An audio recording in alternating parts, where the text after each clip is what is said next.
Eric Chitwood, how are you doing today, sir? I'm doing great. You're a captain in the Navy, is that correct? That is correct. And where did you originally join, and where did you originally go through boot camp? Sure. I joined back in, this is a post 9/11 decision that I made. I went through boot camp. Well, got commissioned. It was a direct commission in 2003. So they sent me down to Pensacola for officers school. And then from there, I went on to Athens, Georgia for Navy Supply Corps School. Upon training, I was shipped off to Kuwait and the Iraq border to provide logistics support for Operation Enduring Freedom. Now, did you have any family members in the military? I do. Yeah, I come from a long line of family members that have served. Specifically, my grandfather, who was in World War II, he was a Navy Seabee, fought in Iwo Jima, and also my father, who was in Vietnam, and he was stationed in the train. So what's been the most rewarding thing for yourself for serving over all these years? Sure, the most rewarding thing to me serving all these years is the camaraderie that I have with my brothers and sisters in the armed forces, whether it be the Navy or whether it be for in other branches. The ability the opportunity to come together to do things that serve our country and to become connected through this long history of serving really brings people together, and I really appreciate that. So we're here at the White River Yacht Club today on 11/11, which is Veterans Day.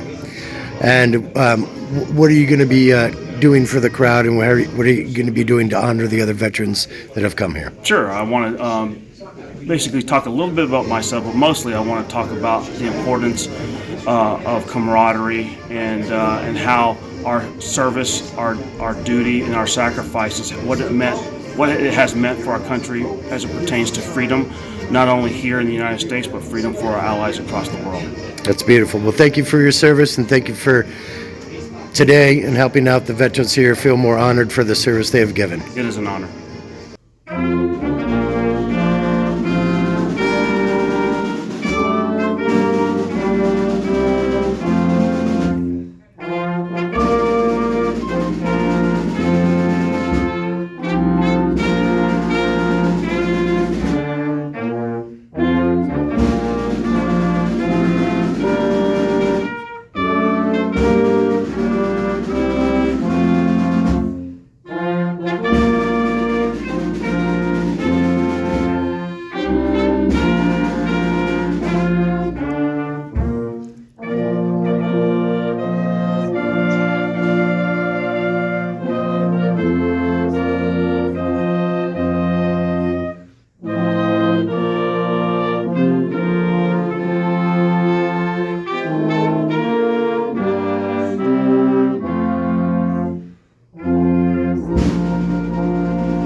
Good afternoon.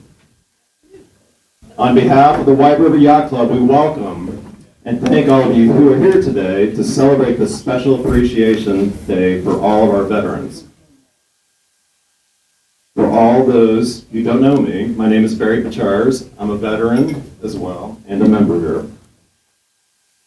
As you know, we celebrate 3 major holidays in the United States to honor our veterans.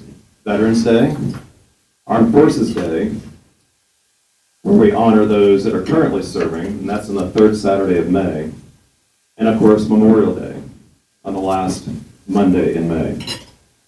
In recognition of all those who lost their lives serving our country, I'd like now to take a minute for a moment of silence in their honor.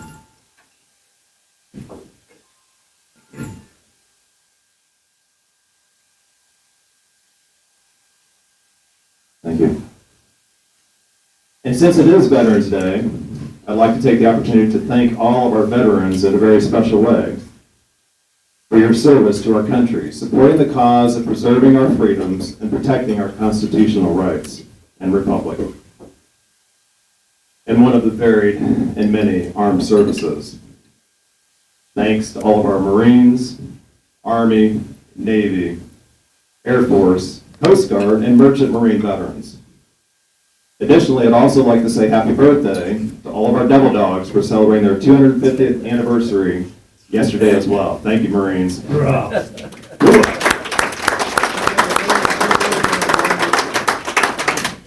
At this time, could we have our veterans stand and raise their hands to be recognized, please?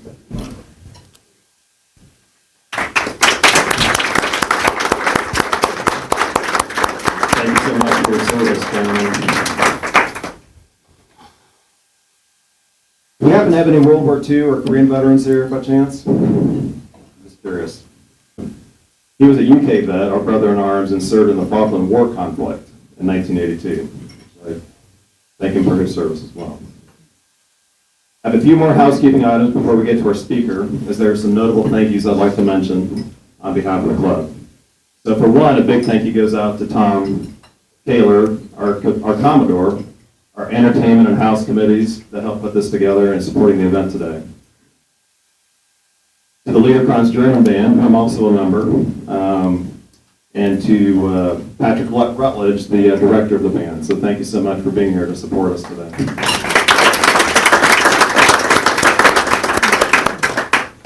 Thanks to Janine Hoover and her friends who put together the Missing Men Table again this year, honoring our POWs and MIAs. It was located at the front entrance. So please take a moment to offer a prayer today for those who couldn't make it home. To Jim, Caldron, Mish, our new manager, Doug, HT, all of our greeters and servers today, thank you so much. Couldn't have done it without you. And of course, our speaker, Navy Captain Eric Chitwood. Our speaker is very accomplished in his own right. I'd like to review some of his notable achievements. I did put his bio on each of your tables if you want to follow along. I'm not going to read everything verbatim. But Captain Chitwood is a native of Indianapolis. He was commissioned back in 2003, earning the rank of captain earlier this year, which is kind of a big deal. I had to look it up because I'm an Army guy, so that's the equivalent of a full bird colonel in the Army ranks. So he has both his bachelor's and master's degrees in business administration and has a master's degree in leadership from the Citadel, which is a distinguished military college in South Carolina. He also earned his master's of operational studies from the U.S. Army Command and General Staff College in 2022.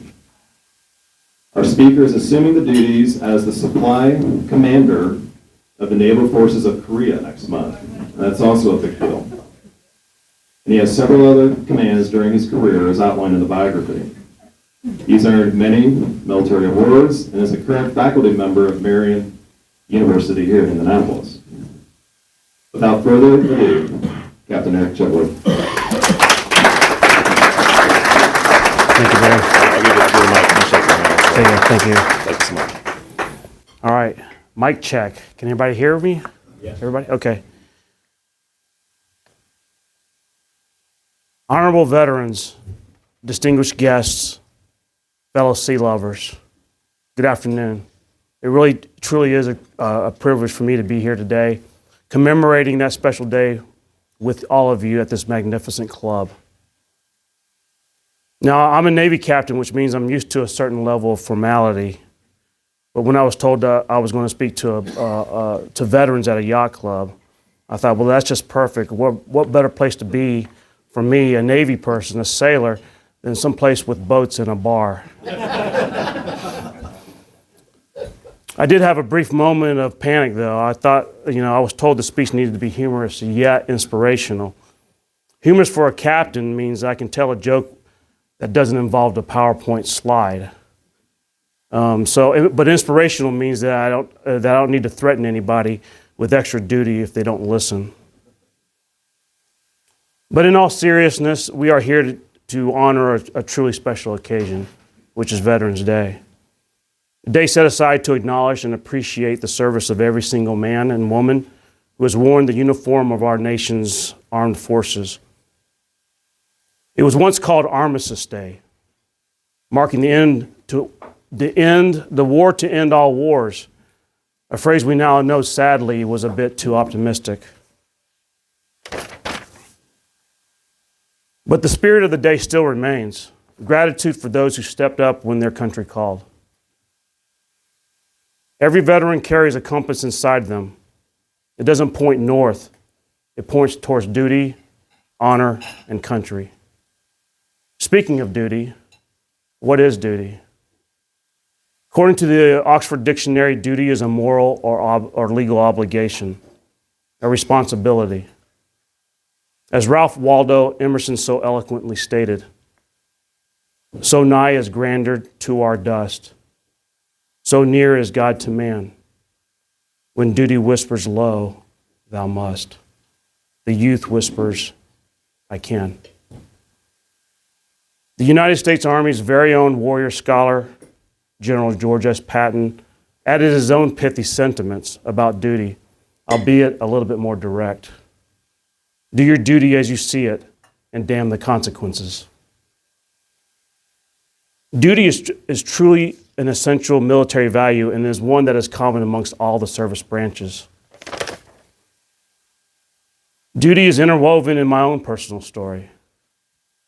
My grandfather, Fred Lee Chitwood, joined the Navy at the beginning of World War II as a Seabee, which is the Navy's combat construction force. After training in Davisville, Rhode Island, Gulfport, Mississippi, and Port Hueneme, California, he sailed off to Iwo Jima to fight against the imperialist Japanese. His battalion, which is the 133rd Naval Construction Battalion, the Running Ruse, fought valiantly with the 4th Marine Division and the Underwater Demolition Team 14 as a unified landing force. Sadly, the 133rd suffered 342 casualties in Iwo Jima, which included 42 KIAs, a number not equaled or surpassed by any Seabee battalion then or now. I became a Seabee to honor my grandfather. My father, Fred Nolan Chitwood, is a United States Air Force veteran. He served back-to-back tours in Vietnam from 1967 to 69. In Nha Trang, Vietnam, which is home to U.S. Special Forces Command in Vietnam. His unit, the 14th Air Commando Wing, specialized air support and security to those on the ground, to special operation teams on the ground. They're best known for operating AC-47 gunships, known as Puff the Magic Dragon, if you may recall, some of you Vietnam vets. My father met my mother there, who was a Nha Trang local. Mom served with the 5th Special Forces in CID Finance Division, and also as an interpreter for the United States and South Vietnamese. So I am an Amerasian, a Vietnam War baby. So I owe my existence in part to duty. My son, Nathan Cole Chitwood, is a UH-60 Black Hawk helicopter maintainer, a 15 Tango in the United States Army Reserve. So in the beginning, I avoided duty. I did my own thing. I went to college, got a finance degree, got married. Having grown up in a strict religious and military household, I guess I was a bit rebellious and a little bit selfish. Then 9/11 happened. It was at that pivotal moment of our collective national mourning that the familial duty called for me. I guess I was a little bit stubborn too, but I did finally raise my hand. I was direct commissioned in the fall of 2003. I was trained as a supply and logistics officer in 2004 and 5, and then sent to the Kuwait-Iraq border in 2006 to provide logistics support. Duty called for all of us, and we have our own stories about how, when, and where we answered that call. Being here at this club, I can't help but notice the environment.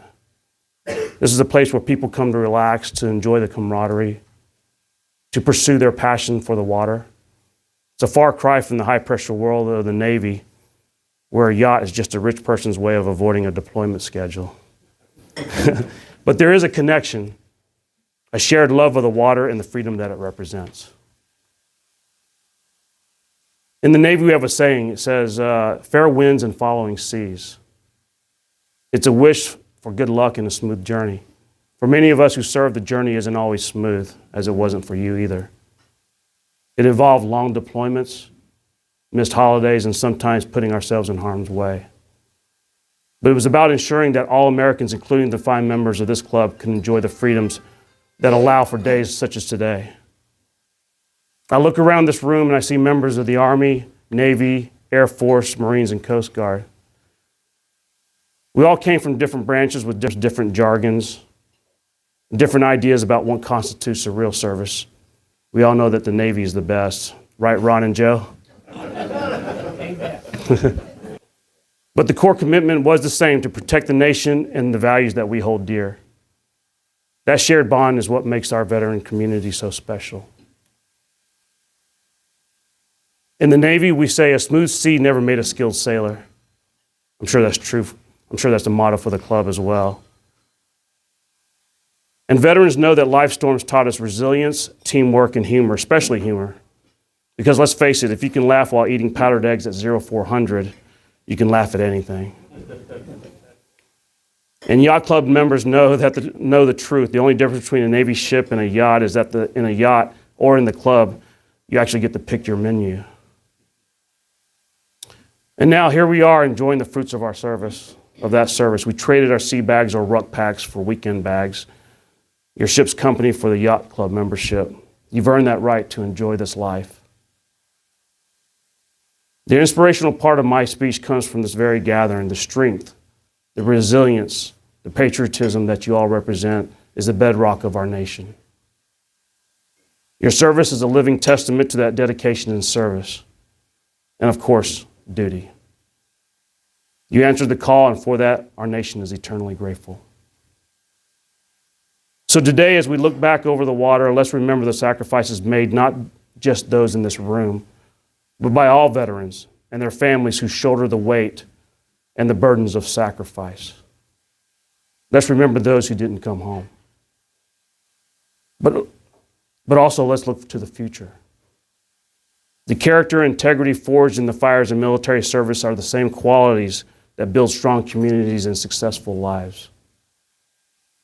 You continue to serve in your communities, your families, and yes, even in organizing the annual Classic Boat and Show and Car Show.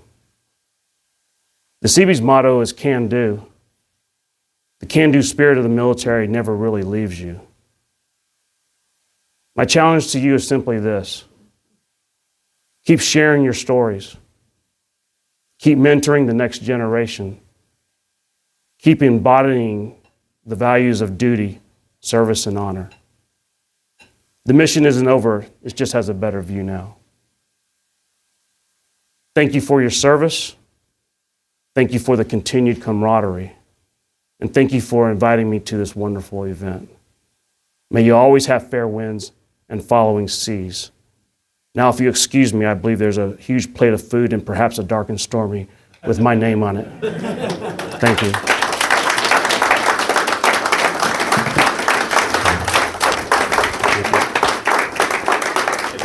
Appreciate it. Thank you.